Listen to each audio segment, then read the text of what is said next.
নওগাঁ শহর জুড়ে অপরিকল্পিত ময়লার ভাগাড় আর পচা গন্ধ, এমন চিত্র কয়েক যুগের।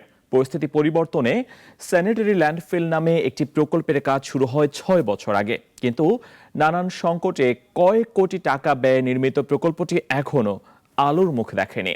বিস্তারিত ডেস্ক রিপোর্টে। ২০১৮ সালে নওগাঁ শহরের কুমাইগাড়ি এলাকায় নগর পরিচালনা অবকাঠামো উন্নীতকরণ প্রকল্পের আওতায় ১৪ কোটি টাকা ব্যয়ে শুরু হয় আধুনিক স্যানিটারি ল্যান্ডফিল ও পয়ঃবর্জ্য পরিশোধনাগারের কাজ, যেখানে শহরের বাসাবাড়ির বর্জ্য পরিশোধন হয়ে তৈরি হওয়ার কথা জৈব সার, দুর্গন্ধযুক্ত পানি আলাদা হওয়ার কথা স্বয়ংক্রিয়ভাবে। কিন্তু কয়েক কোটি টাকা ব্যয়ে নির্মিত প্রকল্পটি এখনও চালু হয়নি, ফলে এর সুফল থেকে বঞ্চিত স্থানীয়রা। ছোট্ট শহরের মানুষ বসবাস করা কঠিন, সেখানে ময়লা কোথায় ফেলবে, যত্রতত্র ময়লা ফেলে।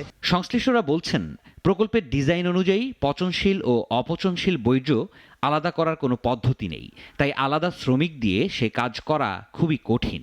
তৈরি হয়ে পড়ে আছে, এখন ওই প্ল্যানটা যে আদৌ কাজ করবে কিনা সেটা নিয়ে আমরা সংশয়ে আছি।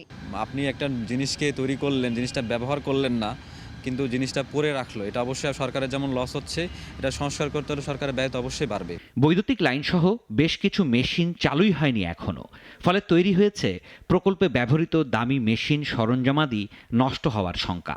এবং দীর্ঘদিন এভাবে চলতে থাকলে দেখা যাবে কিছুদিনের মধ্যে আমাদের এই প্রজেক্টটা হয়তো বা অকেজও হয়ে যেতে পারে।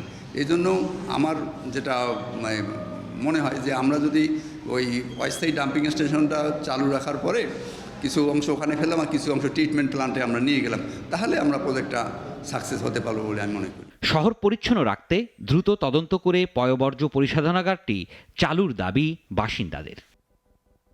সিরাজুম মনির শুভ, নাগরিক। ২৫০টিরও বেশি ডিজাইন অপশন নিয়ে ওয়ালটন স্মার্ট ফ্রিজ, বোঝে আপনার প্রয়োজন।